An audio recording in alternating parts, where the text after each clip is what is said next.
오늘 우리에게 주신 하나님의 말씀은 야고보서 2장 14절부터 17절까지 말씀입니다. 야고보서 2장 14절부터 17절까지 말씀을 우리 하나님을 경외하는 마음으로 한 목소리로 함께 같이 읽겠습니다. 내 형제들아, 만일 사람이 믿음이 있노라 하고 행함이 없으면 무슨 유익이 있으리요? 그 믿음이 능히 자기를 구원하겠느냐? 만일 형제나 자매가 헐벗고 일용할 양식이 없는데 너희 중에 누구든지 그에게 이르되 평안히 가라, 덥게 하라, 배부르게 하라 하며 그 몸에 쓸 것을 주지 아니하면 무슨 유익이 있으리요? 이와 같이 행함이 없는 믿음은 그 자체가 죽은 것이라. 아멘. 우리가 요즘에 그 전쟁 중에 있는 우크라이나를 위해서도 기도하고 있고, 또 그 산불이 진화됐지만 산불 피해를 입은 강원도와 경북 지역의 피해 주민들을 위해서도 기도하고 있습니다. 하나님께서 그들에게 평화를 주시도록, 또 하나님께서 그들에게 쓸 것을 주시고, 또 그들의 피해를 속히 복구될 수 있도록 도와주시도록 우리가 그렇게 기도하고 있습니다. 그런데 우리가 그렇게 기도하면서 내가 할 수 있는 일을 아무것도 행하지 않고 있다면 우리의 기도는 그냥 공허한 소리로 끝날 수도 있습니다. 실제 기도하는 것은 우리가 하나님을 바꾸기 위해서 하는 시간이 아니라 실제로는 하나님 앞에서 하나님의 뜻을 찾고 내가 바뀌기 위해서 하는 것이 기도일 텐데, 우리가 기도하면서 이런 일을 겪으면서 내가 행하는 것, 내가 아무것도 하고 있지 않다면, 또 그런 기도가 계속된다면 어쩌면 우리를 스스로 속이는 지경에 떨어질 수도 있습니다. 그러니까 이런 일들은 계속될 텐데요. 우리가 이 일이 남의 일이 아니라 내 일처럼 되려면 우리가 반드시 이 일에 나도 함께하고 손해보는 것이 있어야 합니다. 그러니까 기도만 하고 끝나는 것이 아니라 반드시 지원하고 행하는 일들이 병행되어야 된다라는 거예요. 우리가 사랑을 실천하는 것은 구원 얻기 위해서 하는 것은 아닙니다.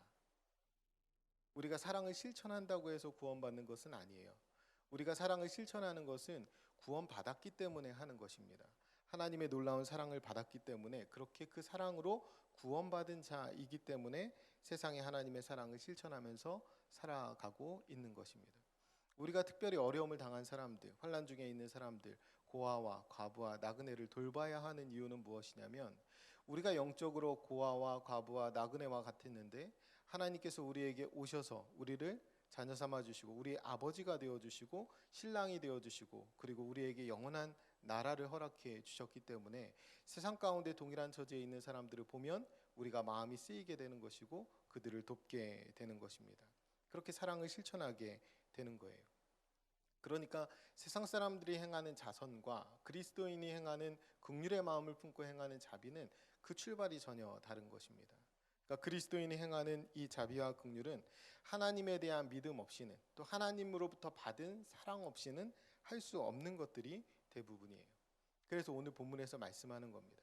오늘 본문에서 말씀하는 핵심이 무엇이냐면, 행함이 없는 믿음은 아무 유익이 없다라는 거예요. 행함이 없는 믿음은 그 자체가 죽은 것이다라는 말씀입니다. 그러니까 우리가 이렇게 생각하는 게 좋아요. 행함하고 믿음이 둘로 나뉘어져 있는 것이 아니라 이것이 하나라고 생각하는 것이 중요합니다. 그렇게 생각하는 것이 좋습니다. 믿음이 있으면 당연히 행함이 따라오기 마련이에요. 그래서 야고보 사도는 행동이 따르지 않는 믿음은 그 자체가 죽은 것이다 라고 말씀하고 있는 것입니다.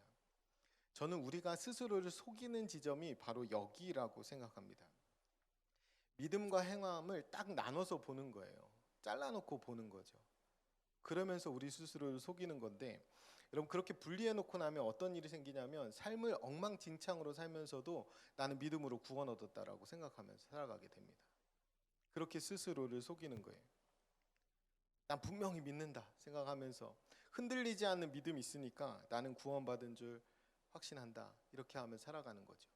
이게 굉장히 중요한 일이지만 우리가 구원의 확신만 붙들고 아무런 변화가 없다면 그것은 구원이 우리가 가지고 있는 온전한 믿음이 아닐 수 있습니다. 로마서에서 뭐라고 말씀하냐면, 로마서 8장에 내가 확신하노니 사망이나 생명이나 천사들이나 권세자들이나 현재일이나 장래일이나 능력이나 높음이나 기쁨이나 다른 어떤 피조물이라도 우리를 우리 주 그리스도 예수 안에 있는 하나님의 사랑에서 끊을 수 없으리라라고 말씀합니다. 그러니까 무엇도 끊을 수 없는 그 놀라운 십자가의 사랑을 확신하는 것이 믿음의 출발이에요. 그 놀라운 사랑을 확신하고 살아간다면 삶의 변화는 당연한 것입니다. 그러니까 우리가 확신해야 될 것은 나의 믿음이 아니라 하나님의 사랑이에요. 구원의 확신이 중요한 것이 아니라 이 하나님의 사랑에 대한 확신이 더 중요합니다. 그러니까 내 믿음은 확신해야 될 것이 아니라 내 믿음은 점검해야 될 대상이에요. 내 믿음이 오늘 말씀대로라면 내 믿음이 정말 살아있는 행함이 있는 그 유익이 있는 믿음인가? 내가 죽은 믿음은 아닌가? 내 믿음 자체를 점검하고 돌아봐야 하는 것입니다. 우리가 믿음으로 그냥 주여 주여 외친다고 해서 다 구원 얻는 것이 아닙니다. 다 하나님 나라에 들어가는 것이 아니에요. 그 하나님이 말씀하신 겁니다. 누가복음 6장 46절에 보면 이렇게 말씀해요. 너희는 나를 불러 주여 주여 하면서도 어찌하여 내가 말하는 것을 행하지 아니하느냐. 마태복음에서도 비슷한 말씀을 하시는데요. 7장 21절인데 나더러 주여 주여 하는 자마다 다 천국에 들어갈 것이 아니요 다만 하늘에 계신 내 아버지의 뜻대로 행하는 자라야 들어가리라. 아멘. 행함이 있는 믿음이어야 한다라는 거예요. 하나님 아버지의 뜻대로 행하는 믿음이 있어야 한다는 것입니다. 믿음과 행함을 분리해 놓고 따로 떼어 놓고 스스로 속이는 일이 없어야 합니다. 행함이 없는 믿음은 유익하지 않습니다. 행함이 없는 믿음은 그 자체가 죽은 것이라고 말씀합니다. 이것은 야고보뿐만 아니라 바울에게도 이 믿음과 행함의 문제는 분리된 둘이 아니라 하나였습니다. 이 바울이 말하는 바울이 오직 믿음으로 구원 얻는다 이 말 때문에 그런데요. 바울이 오직 믿음으로 구원을 얻고 행함으로는 구원 얻을 수 없다라는 말을 했는데 그 행함은 율법의 행위를 이야기하는 것입니다. 그러니까 거듭나지 않은 사람이 그 율법의 행위로 인해서 구원 얻을 수 없다라는 말을 하는 거예요. 예수 그리스도로 거듭나지 못한 사람이 할례와 같은 율법의 행위로 의롭게 될 수 없다라는 말을 하고 있는 것이지 믿음으로 구원받은 사람이 아무런 행동도 하지 않아도 된다라고 말하고 있는 것은 아닙니다. 바울이 갈라디아서 5장 6절에 이렇게 말씀합니다. 그리스도 예수 안에서는 할례나 무할례나 효력이 없으되 사랑으로서 역사하는 믿음뿐이니라. 그냥 믿음이 아니라 사랑으로서 역사하는 믿음입니다. 거듭난 신자의 행함과 믿음은 둘이 아니라 하나로 합쳐져 있는 거예요. 우리가 이것을 분리해서 생각하지 말아야 합니다. 이게 사실 초대교회에서는 믿으면 당연히 행함을 요구받았어요. 어떤 거냐면 당시에 예수 그리스도를 믿겠다, 그리스도인이 되겠다 그렇게 결심하는 순간 핍박을 받게 됩니다. 그러니까 예수 그리스도를 믿게 되는 순간부터 당해야 될 고난과 핍박과 어려움들이 있어요. 그것을 감수하는 그것이 행함입니다. 그러니까 믿겠다고 하면 당연히 입으로 시인하게 되면 그가 당해야 되는 일들이 있고 내가 겪어내야 되는 내가 반드시 행함으로 증명해야 되는 일들이 따라오기 마련이었습니다. 그런데 교회가 이 기독교가 국교화가 되고 그리고 힘을 얻으면서 상황이 전혀 달라지게 되죠. 그래서 당연한 요구들이 사라지게 됩니다. 그러니까 믿으면서 겪게 되는 어려움들이 당연히 따라오는 어려움들이 없어지게 돼요. 그러면서 나타나는 것이 믿는 척만 하고 살아도 되게 되는 겁니다. 구분이 잘 안 가는 거예요. 그러면서 고백과 전혀 다른 삶을 사는 그 이중적인 신앙인들이 많아지게 됩니다. 그러니까 우리가 스스로 속이는 또 다른 지점이 저는 여기라고 생각합니다. 강제된 상황들이 없으니까 그러니까 반드시 해야 될 행위들이 따라오지 않으니까 그냥 이중적인 신앙인으로 전락해 버리는 겁니다. 아무것도 하고 있지 않으면서 아무런 행함도 없으면서 스스로 신자인 줄 착각하고 살아가는 거예요. 실상은 세상 사람들과 전혀 다르게 살아가고 있지 않으면서 우리가 거룩을 말할 때 거룩은 세상 사람들과 구별되는 지점입니다. 그런데 내가 행함으로 구별되는 것이 전혀 없으면서 내가 잘 믿는 구원받은 신자인 줄 착각하고 살아간다는 거예요. 어떻게 보면 우리가 주일에 교회 나오는 것 외에는 그렇게 차이가 없을 수도 있습니다. 코로나로 그마저도 없을 수도 있어요. 우리가 천국이 있다고, 하나님의 나라가 있다고 분명히 믿고 살아가면서도 세상 가운데에서는 자기 욕망에 따라 살아가면서 자기 왕국을 이루면서 살아갑니다. 그러면서 믿음이 있다라고 이야기. 우리가 세상 가운데 살아가면서 그 왕국을 위해서 세상 사람들보다 더 독하고 더 악하고 더 이기적으로 살면서도 나는 구원받은 그리스도인이라 착각하면서 살아가는 거예요. 우리가 이런 시대를 살아갈수록 우리에게 오늘 이 야고보서의 사도의 이 외침은 더 중요하게 다가옵니다. 우리가 이런 때를 살아가기 때문에 우리는 우리의 행함을 통해서 믿음을 드러내야 합니다. 이런 때를 살아가기 때문에 우리 행함을 통해서 우리의 믿음을 스스로 점검해 봐야 합니다. 세속에 물들지 않고 세상과 구별되어서 예수 그리스도의 가치와 방식이 무엇인지를 배우고 그 가치와 방식에 따라 살아가야 합니다.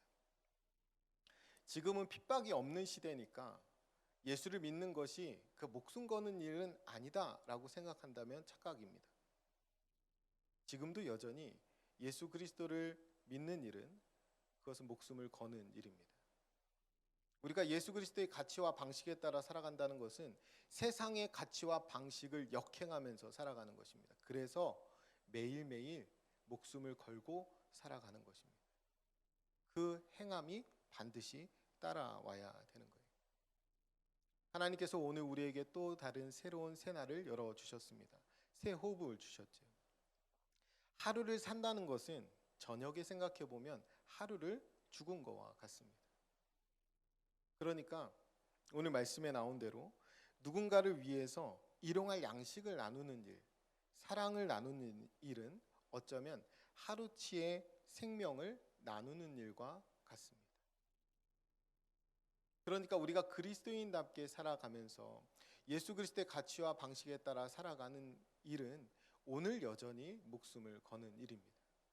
여전히 희생과 손해를 감수해야 하는 일입니다. 우리가 분명히 주님을 믿는다면 그 믿음에 따른 그 행함들이, 그 실천들이 오늘 반드시 있어야 합니다. 결론으로 말씀드릴게요. 내가 매일 죽는다고 고백했던 바울처럼 매일 목숨을 걸고 세속에 물들지 않기 위해서, 세상의 가치를 따르지 않기 위해서, 내 안에 있는 정과 욕심을 십자가에 못 박기 위해서 그렇게 매일매일 바울의 고백처럼 매일매일 나는 죽는다고 고백하면서 예수 그리스도의 가치와 방식에 따라 살아가는 저와 여러분이 되었으면 좋겠습니다. 믿음은 반드시 행함으로 나타나게 돼 있습니다. 우리가 기도한다면 그 기도에 따른 행함이 반드시 있어야 합니다. 우리가 주님 앞에 감사한다면 그 감사에 따른 행동이 당연히 나타나야 합니다. 우리가 하나님의 놀라운 사랑으로 구원받아서 새 생명을 누리고 있는 자들이라면 우리가 오늘 하루를 살아갈 때 하루치의 생명을 나누는 일이 우리 삶 가운데 반드시 있어야 합니다. 그런 사랑의 역사를, 그 사랑의 역사가 있는 그 믿음을 하나님께서 우리에게 주시기를 간절히 소원합니다. 기도하겠습니다. 사랑하는 주님, 행동이 따르지 않는 믿음은 죽은 것임을 깨닫습니다. 믿음과 행함을 분리한 채 고백과 삶이 전혀 다른 이중적인 신앙생활을 하고 있지는 않은지 돌아보게 하옵소서. 무엇도 끊을 수 없는 주님의 사랑을 확신하게 하시고 오늘도 사랑으로서 역사하는 믿음으로 주님의 자녀답게 살아갈 수 있도록 인도해 주옵소서. 일용할 양식을 나누고 사랑을 나누며 하루치의 생명을 나누는 실천이 오늘 꼭 나타날 수 있도록 성령 하나님 우리와 동행하여 주옵소서. 생명 되시는 예수님의 이름으로 기도드립니다. 아멘. 이 시간 다음과 같은 기도의 제목으로 기도드리겠습니다. 지금 들은 말씀이 내 삶으로 이어지게 하옵소서. 그리스도의 고난과 죽음, 부활과 승천을 묵상하며 주님의 뜻을 깊이 깨닫는 사순절이 되게 하옵소서. 우리 교회의 러브레터 사역과 교단의 2022년 부활절 희망상자 사역을 축복하옵소서. 생태적 환경윤리 의식으로 탄소금식에 참여하여 하나님의 창조 세계를 보존하게 하옵소서. 산불 피해를 입은 지역들의 주민들을 위로하여 주시고 피해가 속히 복구되게 하옵소서. 러시아 우크라이나 전쟁이 속히 종식되게 하옵소서. 공동 기도문의 기도 제목과 각자의 기도 제목에 따라 기도하시다가 삶의 자리로 나아가시겠습니다. 다 같이 통성으로 기도하겠습니다. 참 좋으신 아버지 하나님 감사합니다. 이 아침에도 저희를 불러주시고 주님의 거룩하신 임재 앞에 나오게 하시니 감사합니다. 하나님 이 아침에 우리에게 말씀하신 야고보 사도를 통해 주신 생명의 말씀을 우리 마음에 담으며 이 시간에 간절히 기도합니다. 하나님 행함이 없는 믿음은 죽은 것임을 깨닫습니다. 하나님 행함이 없는 믿음은 아무런 유익이 없음을 이 시간에 깨닫습니다. 하나님 우리가 주님 안에서 하나님 맡기신 자리에서 행함이 있는 실천이 있는 그 삶을 살아갈 수 있도록 주님 인도하여 주옵소서. 믿음과 행함을 분리한 채 이중적인 삶을 살아가지 않도록 도와주시고 우리가 삶과 신앙이 일치된 참된 그리스도인으로 살아갈 수 있도록 주님 인도하여 주옵소서. 우리가 하나님 안에서 구별되어야 될 부분들에서 온전히 구별되게 도와주시고 바울이 말한 것처럼 사랑으로서 역사하는 믿음이 우리 안에 드러날 수 있도록 주님 역사하여 주옵소서. 하나님 거듭난 신자의